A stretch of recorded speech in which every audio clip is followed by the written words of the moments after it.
শুভ সকাল বন্ধুরা, আশা করি সকলে অনেক ভালো আছেন। মাদার কিচেন অ্যান্ড গ্রাম্য রেসিপি ব্লগে আপনাদের স্বাগত জানাই। বরাবরের মতো আজও একটা নতুন ভিডিও নিয়ে হাজির হয়েছি আপনাদের সামনে। চিকেন দিয়ে আলুর পাতলা ঝোল করব, সেই কারণে প্রথমেই আমি আলুগুলোকে আগে ভালো করে লবণ দিয়ে ভেজে নিচ্ছি। চিকেনটা রান্নার জন্য যে মশলাগুলো লাগবে সে মশলাটা আমি তৈরি করে নিচ্ছি। পোস্ত বাটা ছিল, জিরে গুঁড়ো, ধনিয়া গুঁড়ো, হলুদ গুঁড়ো আর মিট মশলার গুঁড়ো দিয়ে আমি একটু জল দিয়ে মশলাটাকে গুলিয়ে নিয়েছি। গরম মশলা, তেজপাতা আর মেটো কাটে ফোড়ন দিয়েছি।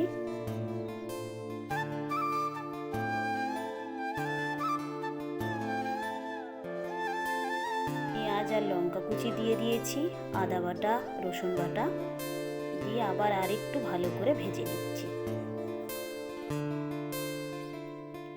যে কোনো মশলা দিয়ে ভালো করে আপনারা ভেজে নেবেন বা কষিয়ে নেবেন। এবারে আমি একটা টমেটো কেটে দিয়েছি, এটাকেও একটু ভালো করে আমি গলিয়ে নেব। স্বাদ মতো লবণ দিয়েছি।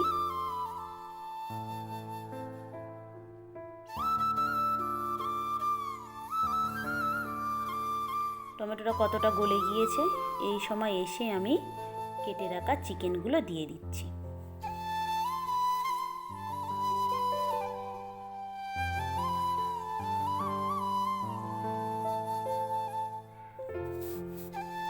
একটু কালার পরিবর্তন হয়ে গেলে আমি মশলা যেটা গুলিয়ে রেখেছিলাম, মশলাটা তৈরি করে সেই মশলাটা আমি ঢেলে দিয়েছি।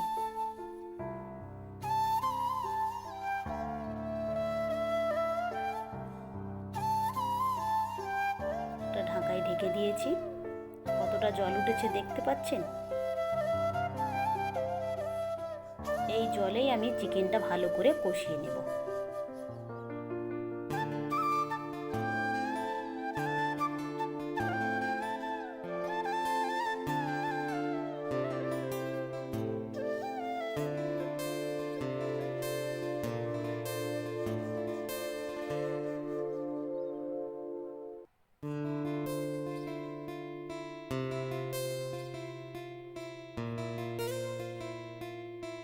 যখন জলটা মরে তেল উঠে এসেছে, সেই সময় আলুগুলো দিয়ে দিয়েছি। দিয়ে এটাকে আবার খানিকক্ষণ আমি ভালো করে কষে নেব। তারপরে আমি ঝোলের জল ব্যবহার করব। নিশ্চয়ই আপনারা দেখেই বুঝতে পাচ্ছেন, কালারটাও খুব সুন্দর এসেছে। মশলাটা এরকমভাবে গুলিয়ে নেবেন, তাহলে কালারটা বেশি ভালো আসবে। ঝোলের জল ব্যবহার করেছি। আমি একটু বেশি করে ঝোল দেব, কারণ আমি তরকারিটা একটু ঝোল রাখবো।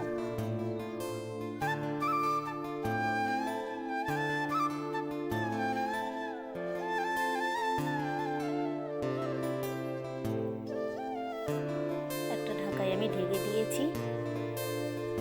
এই শীতকালে নতুন আলু, টমেটো দিয়ে, ধনেপাতা দিয়ে এরকমভাবে আপনারাও চিকেনের পাতলা ঝোল করে খাবেন, খুব ভালো লাগবে। নামাবার আগে আমি কয়েকটা ধনিয়া পাতা দিয়েছি।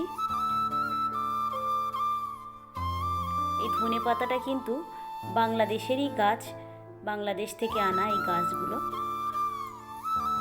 অনেকে হয়তো মনে করবেন এটা কি পাতা দিয়ে বলছে ধনিয়া পাতা। আমার তরকারি একেবারেই কমপ্লিট হয়ে গেছে রান্না, খুব সুন্দর কালারও এসেছে। অবশ্যই আপনারাও বাড়িতে তৈরি করবেন। বাচ্চা কাচ্চারা তো সবাই স্কুলে, চলুন আমি একাই খেতে বসি।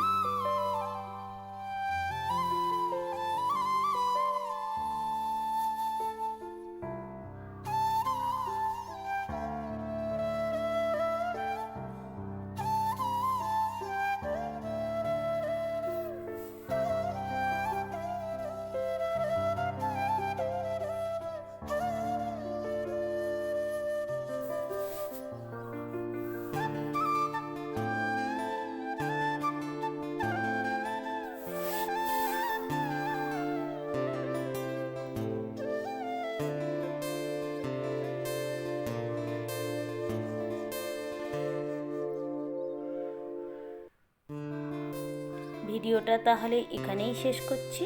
ভালো থাকবেন, সুস্থ থাকবেন, আর ব্লগটি কেমন লাগলো অবশ্যই জানাবেন।